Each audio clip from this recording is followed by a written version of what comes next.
Oh, right. So the new John Krasinski movie has hit theaters, and this is the most family friendly movie he has written and directed.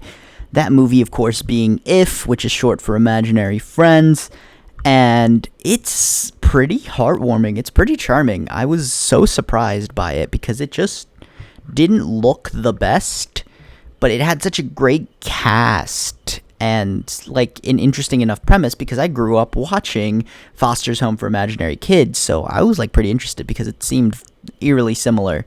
But it really does mix in a lot of like elements that I really love, and my main thought is that it's kind of like Foster's Home for Imaginary Kids plus some Toy Story 3 with a like hint of Coco and a splash of Shark Boy and Lava Girl. If you watch the movie, you'll understand where I'm coming from with all of those references there. But the story is, from what I can tell you based on the trailers, because there's a little bit more to it than just that, is that there's this girl. She meets up with Ryan Reynolds' character, and now she knows about this grand world of imaginary friends who are homeless, and they are trying to get them new pals. And the story is pretty interesting. It is very different than what you would expect, and it's charming. It's really fun. I enjoyed it. Hand grenade score. Visually speaking, the imaginary friends, the ifs, if you will, are really well done. I kind of wonder if they were mocapped or if they were actually animated. Like, I didn't really look into that, but I'm very interested to see if they were mocapped or not, because they were very clean, very smooth. So it'd be interesting to find out how they were animated. But I'll give another hand grenade score there. Directing, I think John Krasinski does a pretty good job directing, but I do think his story has some really weird, like, plot inconsistencies in pacing.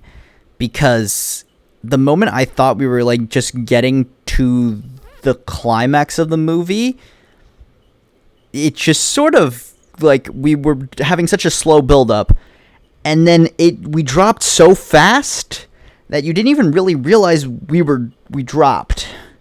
Like, it was like that in the roller coaster. If my analogy fell flat there, kind of like how the movie's pacing did at the end. It just sort of, like, everything they were building up towards just kind of didn't land with me personally at the end. But, like, the grander message was pretty good. But, like, pretty solid feature. I really should check out Krasinski's other movies that I know he directed, so... But I'll give him a hand grenade for this as well. The acting, I will give it to our main leads there, Kaylee Fleming and Ryan Reynolds. Pretty good jobs all around. I really enjoyed the voice performance of Steve Carell. he just does really good voiceover work, in my opinion. Like, it's solid. But yeah, it's just really good performances from the whole cast, and it's a fun watch. It's fun. It's charming. And that's all you really need in a movie sometimes. But yeah, hand grenade score there as well. Expectations and experience, I'm going to be honest, this was better than I was expecting, and the experience was pretty good. I do think that it felt a little quiet in my theater, but I don't know if this just the sound was a little low, but hey, still pretty solid. I understood what the characters were saying. But yeah, overall, going to say that this is a certified hand grenade movie. I am kind of willing to rewatch this. I'm kind of excited to rewatch it, maybe with some subtitles as well, just because I also want to try to catch who was whose name. But I really enjoyed just like all the voice cameos we got at random points. It was just really fun. I remember like hearing George Clooney's voice and going, "What the hell is that, George Clooney? I didn't know he was in this." But yeah, certified hand grenade movie. And if you enjoyed, leave a like, comment down below if you checked it out or not. If you checked out If. And subscribe if you haven't already. And other than that, I'll leave you guys to it.